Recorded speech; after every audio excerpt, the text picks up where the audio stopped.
मेळाव्यासाठी उपस्थित आपल्या विभागाचे लोकप्रिय आमदार, या महाराष्ट्र राज्याचे माजी मंत्री आदरणीय दीपक केसरकर साहेब, त्यांनी आपल्याला मार्गदर्शन केलं ते कुडाळ मालवण मतदारसंघाचे लोकप्रिय आमदार आदरणीय निलेश राणे, शिवसेनेचे उपनेते संजयजी आंग्रे, आपले लोकप्रिय जिल्हा प्रमुख संजूजी परब, महिला आघाडीचे सर्व पदाधिकारी, सर्वांची आता नावं घेत नाही, व्यासपीठावरील सर्व शिवसेनेचे सन्माननीय पदाधिकारी, मोठ्या संख्येने उपस्थित या मतदारसंघातले सर्व प्रमुख पदाधिकारी, बंधू आणि भगिनी,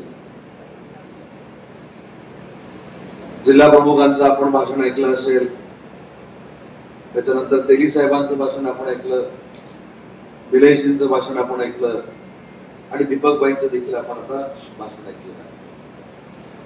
मला असं वाटतं की या चारही नेते मंडळींच्या भाषणातून आपण स्थानिक स्वराज्य संस्था जिंकायच्याच आहेत हा एक संदेश त्यांनी तुम्हाला सगळ्यांना दिलेला आहे. म्हणजे महायुती झाली तर महायुतीचा भगवा आणि महायुती नाही झाली तर आपल्या शिवसेनेच्या धनुष्यबाणाचा भगवा फडकवायचा हा संकल्प या सगळ्या नेते मंडळींनी सिंधुदुर्गात घेतला. निलेशजींनी सांगितलेली वस्तुस्थिती खरी आहे की दीपक भाई हे शांत असतात. मला तर असं वाटतं की वादळापूर्वीची शांतता आहे आणि दीपक भाईंनी आता सांगून टाकलेलं आहे की आलात तर आम्ही तुमच्या बरोबर, नाहीतर आम्ही स्वबळावर. आणि मी मगाशी देखील राजेंद्र तेली साहेबांबरोबर संजय दीपक भाईंकडे होतो, मी हाच शब्द प्रयोग केला की दीपक भाई तुम्ही इलेक्शन मोडवर या. तुम्ही इलेक्शन मोडवर आले की समोरच्याला मोड आल्याशिवाय राहणार नाही. तुम्ही फक्त इलेक्शन मोडवर या. आणि आताच्या भाषणातनं 100% दीपक भाई इलेक्शन मोडवर आलेले आहेत. पण कधी कधी दीपकजी केसरकर साहेब शांत राहिले की भीती वाटते. संजयजी बरोबर ना? मी माझ्या राजकीय जीवनाच्या सुरुवातीपासून दीपक भाईंना ओळखतो. विरोधकांनी एकच लक्षात घ्यावं, दीपक भाई पायानं जी गाठ मारतील ती विरोधकांना हातानं सुटणार नाही. त्याच्यामुळे भाई तुम्ही इलेक्शन मोडवर आला की व्यासपीठावरचे सगळे नेते मंडळी सुखी झाले प्रचार करण्यासाठी, असं त्यांच्या सगळ्यांच्या मनामध्ये आहे आणि ते दीपक भाईंनी आज आपल्याला सांगितलेलं आहे. आम्ही देखील सुरुवातीपासून समन्वय समितीमध्ये हेच सांगतो की आम्हाला महायुतीनंच लढायचं आहे. आज देखील मी इथं आलो संपर्क मंत्री म्हणून. काल मी शिंदे साहेबांची चर्चा केली. शिंदे साहेबांची कालची चर्चा व्हायच्या अगोदर माझ्या माहितीमुळे 5-6 दिवसापूर्वी मी असेल, दीपक भाई असतील, निलेशजी असतील, दत्ता सामंत असतील, राजन तेली असतील, संजय आंग्रे असतील, रत्नागिरीमध्ये आम्ही शिंदे साहेबांची चर्चा केली होती. शिंदे साहेबांचं नेतृत्व असं एक नेतृत्व आहे की ते स्वतःहून एखादी गोष्ट जर वाईट घडत असेल तर ती घडू नये यासाठी प्रयत्न करतात. त्यांनी देखील आम्हाला सांगितलं की आपल्याला महायुतीनंच लढायचं आहे. महायुतीनं लढायचं हे निश्चित आहे, पण उद्या महाराष्ट्राच्या एखाद्या जिल्ह्यामध्ये जर महायुती झाली नाही तर आपले सगळेच्या सगळे उमेदवार निवडून येणारे हे उभे राहिले पाहिजेत, ही देखील शिवसेना म्हणून आमच्या सगळ्यांची भूमिका आहे. शेवटी महायुती कशी करायची, काय करायची, किती पंचायत समितीच्या जागा त्यांना सोडायच्या, किती जिल्हा परिषदेच्या आपण घ्यायच्या, किती नगराध्यक्ष त्यांना सोडायचे, किती नगराध्यक्ष आपण सोडायचे, हे सगळे निर्णय एकनाथ शिंदे साहेब, देवेंद्रजी आणि अजितदादा घेतील. पण याच्यातला पर्याय जर निघाला नाही, मैत्रीपूर्ण लढतीचा आग्रह जर झाला तर आपण देखील मैत्रीपूर्ण लढत करायला सक्षम असलं पाहिजे. आणि ती सक्षमता दाखवणारा आज या मतदारसंघाचा मेळावा आहे. एवढे पदाधिकारी आपल्याकडे आहेत, जेवढे पदाधिकारी आपल्या बरोबर काम करत आहेत तेवढे पदाधिकारी या मतदारसंघामध्ये दुसऱ्या कुठच्याही पक्षात नाही, याची नोंद आज आपण घेतली पाहिजे. मी जिल्हा प्रमुखांचं अजून एक गोष्टीसाठी कौतुक करतो. दीपक भाईंच्या नेतृत्वाखाली ते काम करतात या परिसरामध्ये आणि परवा रात्रीची त्यांची एक पत्रकार परिषद केली. मला असं वाटतं की पदाधिकाऱ्यांना अशा पद्धतीनं जर सतर्क राहिलं तर आपली संघटना आहे त्याच्यापेक्षा दुप्पट पद्धतीने वाढू शकते. एक काहीतरी पक्षप्रवेश झाला, कुणीतरी करून घेतला आणि तो पक्षप्रवेश झाल्यानंतर जिल्हा प्रमुख म्हणून ज्या सतर्कपणानं संजू परबनी तो सगळा विषय हाताळला आणि ज्यांनी प्रवेश केला होता त्यांना पुन्हा एकदा दीपक भाई आगे पुढे म्हणायला लावलं. असा पदाधिकारी प्रत्येक जिल्ह्यामध्ये जर झाला, मला असं वाटतं की शिवसेना स्वबळावर महाराष्ट्रात कुठेही लढू शकते. मला सगळ्या पदाधिकाऱ्यांना हीच विनंती करायची आहे की पदाधिकाऱ्यांनी सतर्क असलं पाहिजे. पदाधिकाऱ्यानं आपला पक्ष वाढत असताना आपली कोण कुचेष्टा करते का, आपल्या पक्षाला नामोहरम करण्याचा कोण प्रयत्न करते का, याचा अनालिसिस आपल्या पदाधिकाऱ्यांना करता झाला पाहिजे. आज मोठ्या संख्येनं महिला भगिनी इथं उपस्थित आहेत. आपल्या प्रचाराचे मुद्दे काय असणार आहेत? मला तर महिला भगिनींनी या प्रचारामध्ये ग्रामीण भागामध्ये राग उठवलं पाहिजे. ज्या नेत्यानं देशातला एक चांगला उपक्रम या महाराष्ट्राला दिला, मुख्यमंत्री माझी लाडकी बहीण योजना, तुम्ही खासदारकीची निवडणूक बघा आणि त्याच्यानंतर झालेली आमदारकीची निवडणूक बघा. खासदारकीच्या निवडणुकीनंतर काही लोकांनी तर मुख्यमंत्री पद आपल्यालाच मिळणार याच्यासाठी आदल्या रात्रीपर्यंत, मतमोजणीच्या आदल्या रात्रीपर्यंत कोट देखील शिवलेले होते. काही लोक कोट घालून पण झोपले होते. पण सकाळी मुख्यमंत्री माझी लाडकी बहीण योजनेनं सगळ्यांचे कोट उतरवले. काही मुख्यमंत्री पदाचे उमेदवार पराभूत देखील झाले. एवढी किमया महिला भगिनींनी या निवडणुकीमध्ये करून दाखवली. पण ही किमया जी करून दाखवली त्याचं सगळं श्रेय माननीय एकनाथ शिंदे साहेबांना जातं. आपण प्रचाराचे मुद्दे कुठचे असले पाहिजेत, सिंधुदुर्ग जिल्ह्यामध्ये भविष्यामध्ये आपण कशा पद्धतीने विकास करणार आहोत, कशा पद्धतीने विकासाला निधी उपलब्ध करून देणार आहोत, आणि दीपक भाईंच्या नेतृत्वाखाली या मतदारसंघाला जो निधी प्राप्त झालेला आहे तो मला असं वाटतं की महाराष्ट्रात दुसऱ्या कुठच्याही मतदारसंघाला एवढा निधी प्राप्त झालेला नाही. एवढी ताकद दीपक भाईंनी निधीची आपल्या सगळ्यांच्या मागे उभी केलेली आहे. आपल्या सगळ्यांची जबाबदारी आहे. दीपक भाईने एक मुद्दा मांडला की एक पद असणार आहे, एक तिकीट असणार आहे आणि त्याला 10 उमेदवार इच्छुक असणं हे नक्कीच पक्ष वाढलेल्याचं लक्षण आहे. पण सगळ्या 10च्या 10 उमेदवारांनी ठरवलं पाहिजे की जे कोणाला तिकीट मिळेल तो माझ्या शिवसेना पक्षाचा आहे, माझ्या कुटुंबातला आहे, माझ्या कुटुंबातला म्हणून त्याला उमेदवारी मिळालेली आहे आणि म्हणून कुटुंबातला म्हणून आपण त्याच्या प्रचारामध्ये उतरलं पाहिजे आणि बाकीच्यांचे मनसुबे जे आहेत ते आपण धुळीला डोलले पाहिजे. आज सिंधुदुर्गमध्ये येताना दिलेजी खरोखरच अभिमान वाटतो. तुम्ही परवा रत्नागिरीमध्ये भाषण केलं की रत्नागिरी जिल्हा हा शिवसेनेचा बालेकिल्ला आहे. पण या सिंधुदुर्ग जिल्ह्यामध्ये आल्यानंतर देखील समाधान एवढ्यासाठीच वाटतं की मी जास्त राजकीय काळ राणेसाहेबांचा बघितला नाही, कारण माझी 1999 सालामध्ये राजकारणामध्ये सक्रिय एंट्री झाली. पण 1999 सालापासून कशा पद्धतीनं सिंधुदुर्ग जिल्हा हा राणेसाहेबांच्या मागे उभा होता ते आम्ही सगळ्यांनी बघितलेलं आहे. आणि आज इथं आल्यानंतर तोच भास होतो, कारण तुमच्यासोबत सगळेच राणेसाहेबांबरोबर काम करणारी मंडळी आता हळूहळू एकत्र यायला शिवसेनेमध्ये सुरुवात झाली. आणि मला खात्री आहे की या जिल्हा परिषद पंचायत समितीनंतर, या स्थानिक स्वराज्य संस्थेनंतर आज सिंधुदुर्ग जिल्हा महाराष्ट्रातला शिवसेनेचा 1 नंबरचा जिल्हा असल्याशिवाय राहणार नाही. एवढी सगळी पदाधिकारी कामाची आहे. आणि म्हणून आपल्या जिल्हा स्तरावरच्या पदाधिकाऱ्यांची, तालुका स्तरावरच्या पदाधिकाऱ्यांची, गाव पातळीच्या पदाधिकाऱ्यांची एक जबाबदारी आहे की ज्यावेळी पक्षाचं नेतृत्व चांगल्या पद्धतीनं काम करतं, पक्षाचं नेतृत्व राज्य स्तरावर काम करत असताना आरोग्याची सुविधा असेल, महिलांसाठीच्या योजना असतील, तरुणांसाठीच्या योजना असतील, वयोवृद्धांसाठीच्या योजना असतील, या सगळ्या योजना ज्या आपल्यासाठी दिलेल्या आहेत ह्याचा जरी प्रचार आपण अजेंड्यावर घेऊन जर प्रचारामध्ये केला तर आपली एकतर्फी सत्ता येऊ शकते. एवढं पोटेन्शियल त्या योजनांमध्ये आहे. आपापसामध्ये जर काय असेल तर आपण सगळ्यांनी मिळून सोडून दिलं पाहिजे. या जाहीरपणानं सांगतो, जेव्हा राजन तेली साहेबांच्या प्रवेशासाठी मला एकनाथ शिंदे साहेबांनी बोलवलं बाळासाहेब भवनमध्ये अरे माहितीप्रमाणे, आणि त्याच्यानंतर स्वतःहून त्यांनी निलेशजींना फोन केला. त्यावेळी सांगत असताना त्यांनी एवढंच सांगितलं की राजन तेलींना पक्षामध्ये कशासाठी घ्यायचं आहे, तर आपल्या स्थानिक स्वराज्य संस्था आपण जिंकल्या पाहिजे. पंचायत समिती असू दे, नगरपालिका असू दे, जिल्हा परिषद असू दे, या सगळ्या निवडणुकांवर भगवा पडकला पाहिजे. परंतु हे करत असताना त्यांचा कुठेही राजकीय हस्तक्षेप ना निलेशजींच्या मतदारसंघामध्ये होणार, ना दीपक भाईंच्या मतदारसंघामध्ये होणार, अशा पद्धतीच्या सूचना आणि त्यांना विनंती करूनच पक्षात घेण्यात आलेला आहे. परंतु आपले जे विरोधक आहेत त्यांनी कोलेकोई सुरू केली. राजन तेली आले म्हणजे आता काहीतरी सावंतवाडीमध्ये वेगळं घडणार आहे, राजन तेली आले म्हणजे आता मालवणमध्ये काहीतरी वेगळं घडणार आहे, राजन तेली साहेब आले म्हणून कणकवलीमध्ये कुठेतरी वेगळं घडणार आहे.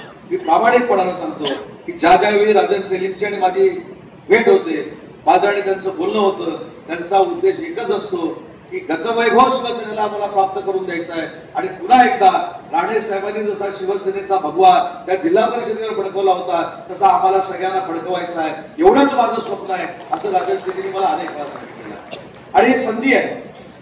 निलेश राणे साहेबांनी सांगितलेली वस्तुस्थिती खरी ही संधी आहे.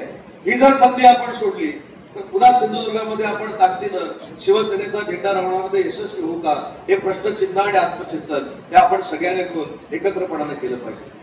महायुती तर व्हावी अशी प्रत्येकाचीच इच्छा आहे. माझी इच्छा आहे, दीपकभाई तुमची इच्छा आहे, निलेशजींची इच्छा आहे, राजन तेलीसेन तुमची आहे, संजू तुमची आहे, तिकडे दत्ता सामंतांची आहे, संजय पडतेंची आहे, आता नव्याने येतील त्यांचे आहे, जुने आहेत त्यांची, सगळ्यांचीच आहे.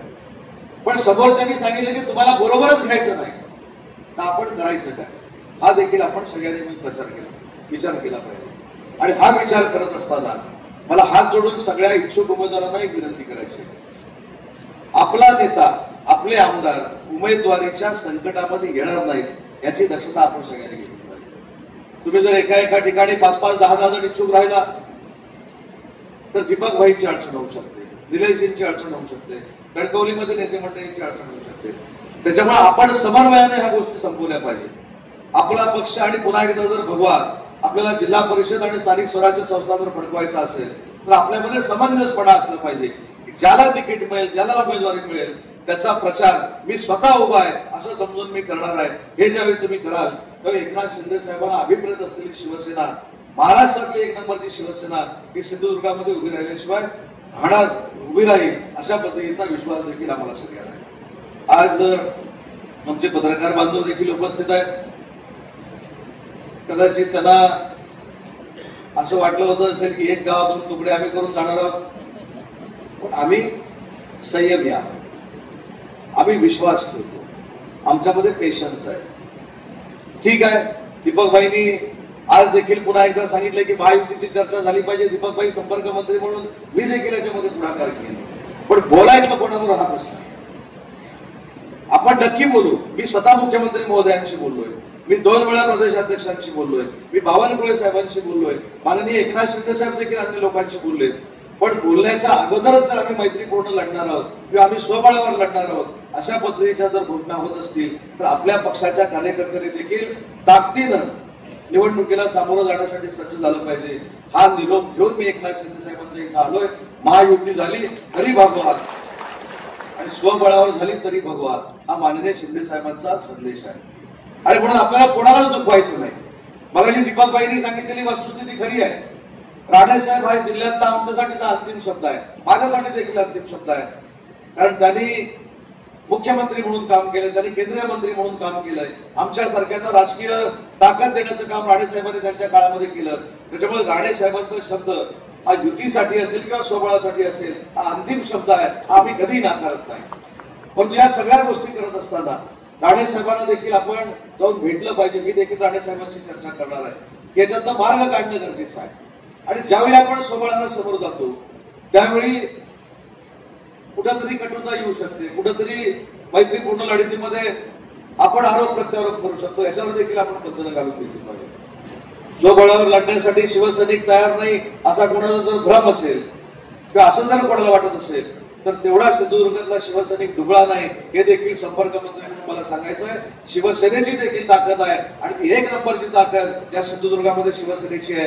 त्याच्यामुळे महायुती करत असताना देखील याच्यामध्ये देखील जर महायुती झाली तसा शिवसेनेचा सन्मान राहिला पाहिजे. हीच आपली दीपकभाई महायुतीसाठी देखील मागणी असणार आहे. पण ठीक आहे, या सगळ्या गोष्टी होत राहतील. मगाशी मला कोणीतरी सांगितलं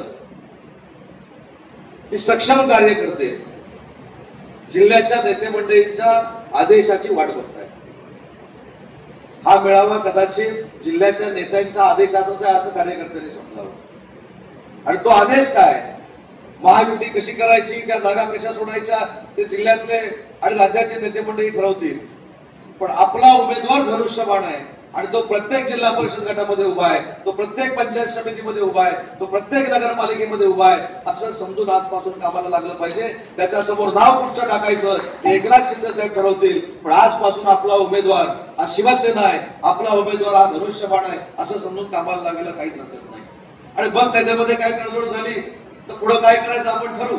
परंतु जेवढे जिल्हा परिषदेचे गट आहेत, जेवढे पंचायत समितीचे गट आहेत, जेवढे नगरपालिकेचे बोर्ड आहेत, त्याच्यामध्ये आपण सक्षमपणानं उद्यापासून धनुष्यबाणाचा प्रचार करायला सुरुवात केली पाहिजे. आणि निलेश, मी आपल्याला शब्द देतो, जर आपल्याला आवश्यकता असेल तर हा उद्योग मंत्री तुमचा मित्र म्हणून जिल्हा परिषदेच्या प्रत्येक गटामध्ये देखील शिवसेनेचा प्रचार करायला तयार आहे. तुम्ही कार्यक्रम तयार करा, तुम्ही कधी यायचं ते सांगा. शेवटी आपण सगळे एकत्रपणानं जर निवडणुकीला सामोरं गेलो तर एक वादळ निर्माण करू शकतो या सिंधुदुर्गामध्ये, असा विश्वास माझ्यासारख्या कार्यकर्त्याला. त्याच्यामुळे आपण कुठेही कमी नाही. आपल्याकडे आपण कमी आहे ही भावना पहिली काढून टाका. मगाशी ज्याचा उल्लेख निलेशजींनी केला की 3 पैकी 2 आमदार शिवसेनेचे आहेत. 2 आमदार म्हणजे तालुके किती झाले याचा देखील आपण विचार केला पाहिजे. आज आपण ज्यावेळी संख्येचं गणित मांडतो, 2 तालुके, 2 विधानसभा मतदारसंघ म्हणजे किती तालुके, 1 मतदारसंघ म्हणजे किती तालुका, आणि सगळे जर आपण एकत्र आलो, अगदी वैभववाडी, देवगड, कणकवली, कुडाळ, मालवण आणि हा मतदारसंघ, तर खरोखरच आपण स्वबळावर देखील आपला भगवा फडकवू शकतो, एवढी ताकद शिवसैनिकांची. आणि म्हणून स्वतःला दुबळं पडण्याची काहीच गरज नाही. आपण तर ताकदीनं काम करतोय. आणि मी अनेक वेळा या जिल्ह्यामध्ये येऊन सांगितलं की दीपकजींच्या नेतृत्वाखाली निलेशजीने जो झंझावात या जिल्ह्यामध्ये निर्माण केलेला आहे हा खरोखरच फार मोठा आहे. आणि आम्ही देखील अभ्यास करून त्याचं अनुकरण करण्यासारखं आहे. म्हणजे मी सोशल मीडियावर निलेशजी बघत असतो, मी तुमचं प्रत्येक भाषण ऐकत असतो, तुमची प्रत्येक पत्रकार परिषद बघत असतो, आणि दीपक भाईंमुळे तुमच्यात झालेला बदल देखील अनुभवत असतो. पण एक मात्र सांगतो की कार्यकर्त्यांना ताकद देण्यासाठी ज्या पद्धतीनं तुम्ही जिल्हा पायाखाली घालताय किंवा ज्या पद्धतीनं फिरताय, याचा नक्की आउटपुट तुम्हाला जिल्हा परिषद पंचायत समितीमध्ये सिंधुदुर्गवासी मिळवून देणार आहे, हा माझ्यासारखाचा विश्वास आहे. कारण मी देखील सिंधुदुर्गातला आहे, मला देखील वेंगुर्ल्यातले नातेवाईक भेटत असतात, मला देखील मालवणचे नातेवाईक भेटत असतात, कणकवलीचे नातेवाईक भेटत असतात. परंतु आज मात्र एक आवाज सिंधुदुर्गात नक्कीच येतोय की राणे साहेबांनंतर खरं नेतृत्व जर कोण करत असेल तर ते निलेश राणे या शिवसेनेच्या माध्यमातून होत आहे, हे आपण पुढे नाकारू शकतो. आणि म्हणून कोणाला कमी लेखायचं नाही. मी आज देखील मी निलेशजींना सांगितलं की पालकमंत्री महोदयांबरोबर मी विमानानं आलो, आम्ही एकत्र विमानामध्ये होतो, तिथं देखील मी चर्चा केली, तिथं देखील आमची खेळीमेळीनं चर्चा झाली. ही देखील पालकमंत्र्यांना विनंती केली की तुमच्या डोक्यामध्ये महायुतीची जर काय संकल्पना असेल, तुमच्या डोक्यामध्ये काय आराखडा जर असेल, रवींद्र चव्हाण साहेबांच्या डोक्यामध्ये जर काय आराखडा असेल तर तो तुम्ही आमच्याकडे पाठवला तरी चालेल, आम्ही त्याचा सन्मानपूर्वक विचार करू, हे देखील मी आज पालकमंत्र्यांना सांगितलं. त्याच्यामुळं कोणाला कमी लेखायचंय, कुठच्या पक्षाला कमी लेखायचंय असं आमच्याकडनं तर होणार नाही. परंतु तुम्ही देखील आमच्या पक्षाला कमी लेखू नका, ही देखील सगळ्या मित्र पक्षांना मला विनंती करायची आहे. कारण ज्या शिवसेनेनं एकनाथ शिंदे साहेबांच्या नेतृत्वाखाली लोकसभेनंतर एक महाराष्ट्रामध्ये वातावरण तयार केलं, या बहिणींना न्याय देण्याचा प्रयत्न केला, तरुणांना न्याय देण्याचा प्रयत्न केला, शिंदे साहेबांच्या नेतृत्वाखाली, देवेंद्रजींच्या नेतृत्वाखाली आणि अजितदादांच्या नेतृत्वाखाली जी निवडणूक झाली, त्या निवडणुकीला एकनाथ शिंदे साहेबांनी निर्माण केलेल्या योजनांचा नक्की फायदा झालाय, हे महाराष्ट्रातलं कोणी नाकारू शकत नाही. आणि म्हणून ज्या पद्धतीने एकनाथ शिंदे साहेब मित्रपक्षाचा सन्मान करतात, ज्या पद्धतीने आम्ही सगळे मित्रपक्षाचा सन्मान करतो, तसाच सन्मान मित्रपक्षाने देखील आमचा केला पाहिजे. ही सार्थ भूमिका कार्यकर्त्याची असणं याच्यामध्ये काही नवल असण्याचं कारण नाही. त्याच्यामुळे मी जरी आज आलो असतो तरी व्यासपीठावरची मंडळी जे ठरवतील त्यांच्यासोबत मी आहे. पण माझं एकच म्हणणं आहे आणि त्या मताशी मी निलेशजींचा सहमत आहे की आपण किती दिवस वाट बघायची, हे देखील एक महत्वाचं कारण आणि मुद्दा आहे. जर आपण वाट बघत राहिलो आणि आयत्या वेळी आपल्या समोर स्वबळानं जायचा जर निर्णय झाला तर कुठेही ब्लँक जाणार नाही, कुठेही उमेदवार नाही असं होणार नाही. परंतु जे अगोदर 15-20 दिवस 25 दिवस आपण कार्यकर्त्यांना उमेदवारांना कामाला लावू शकतो, त्यांना उशीर होऊ शकतो. म्हणून काही निर्णय हे आपण जिल्हा स्तरावर बसून आपण ताकदीनं घेणं गरजेचं आहे आणि त्या ताकदीनं घेतलेल्या निर्णयाचीच वाट हे सगळे पदाधिकारी बघतायत असं माझं मत आहे. बरोबर आहे की नाही? होय की नाही?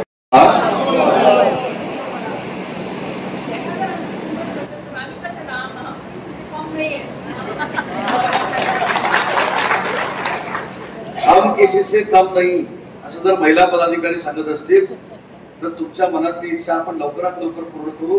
फक्त भाई हा आवाज रत्नागिरी मतदारसंघातला नाहीये, हा आवाज सावंतवाडी मतदारसंघातला. सावंतवाडी मतदारसंघात असं सांगितलं जात आहे की स्वबळावर लढलं गेलं पाहिजे. पण याचं कारण एकच आहे की प्रत्येक कार्यकर्त्याचा, प्रत्येक पदाधिकाऱ्यांचा दीपक भाईंवर विश्वास आहे.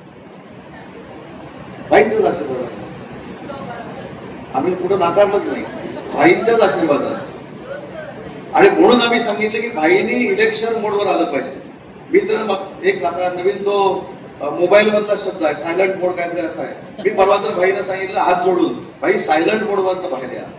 तुम्ही एकदा सायलंट मोडवरनं बाहेर आलं की बाकी आम्ही बघतो, तुम्ही शांतपणानं बोला. बाकी जे काय करायचं आहे ते मी, निलेशजी, राजन तेली, संजू परब, आमचे वालावलकर साहेब, संजय आगरे, आम्ही सगळं करतो.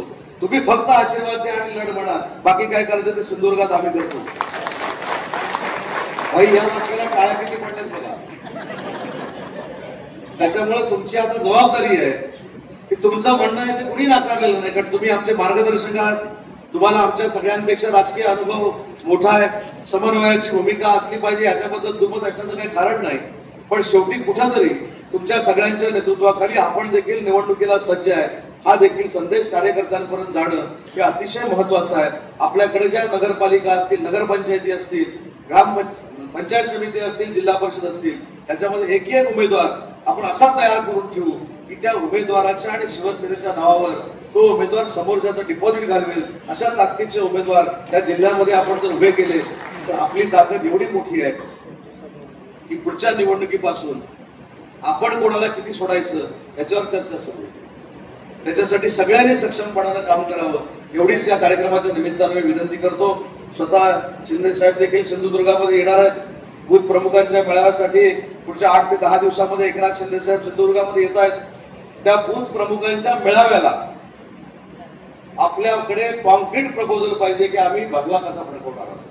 आपण सगळ्यांनी मिळून सांगितलं पाहिजे की साहेब तुम्ही द्याल तो आदेश, तुम्ही द्याल त्या आदेशाचं पालन करून तुम्हाला अपेक्षित शिवसेनेचा भगवा हा जिल्हा परिषद पंचायत समितीवर आपण फडकून दाखवू. हा विश्वास देण्यासाठी आपण सगळ्यांनी काहीतरी विचार विनिमय करून पुढच्या कालावधीमध्ये कामाला सुरुवात करावी एवढीच या कार्यक्रमाच्या निमित्तानं मी विनंती करतो. कमी वेळात देखील संजू परब साहेब एवढे सगळे पदाधिकारी या ठिकाणी जमले त्याबद्दल तुमचे देखील आभार मानतो, पदाधिकाऱ्यांचे देखील आभार मानतो. आणि निलेशजींनी संजू परबना जरी सांगितलं असलं तिकीट वाटप करू नका तरी माझी अजून एक विनंती आहे, ते जिल्हा प्रमुख आहेत, तालुका प्रमुखांनी पण करू नका. तालुका प्रमुख पण सुरू करतील. स्वबळावर लढायचं म्हटल्यानंतर हे तिकीट ह्याला, हे तिकीट ह्याला, जे सगळे अधिकार आहेत ते जिल्ह्याचे नेते एकत्र बसून ठरवतील की कोणाला तिकीट द्यायचं आहे. दीपक भाईंच्या मतदारसंघामध्ये दीपक भाईंचंच नाव चालणार आहे. दीपक भाई ठरवतील तेच फायनल होणार आहे. त्याच्यामुळे कार्यकर्त्यांमध्ये कुठं संभ्रम निर्माण होईल अशा पद्धतीची तिकीट वाटपाची भूमिका देखील पदाधिकाऱ्यांनी घेऊ नये एवढीच विनंती या बैठकीच्या निमित्तानं करतो. आपल्या सगळ्यांना मनपूर्वक शुभेच्छा देतो. आणि आपण सगळे काहीही झालं तरी स्थानिक स्वराज्य संस्थेवर सिंधुदुर्गच्या भगवा फडकवाल ही अपेक्षा या ठिकाणी व्यक्त करतो आणि थांबतो. जय हिंद, जय महाराष्ट्र.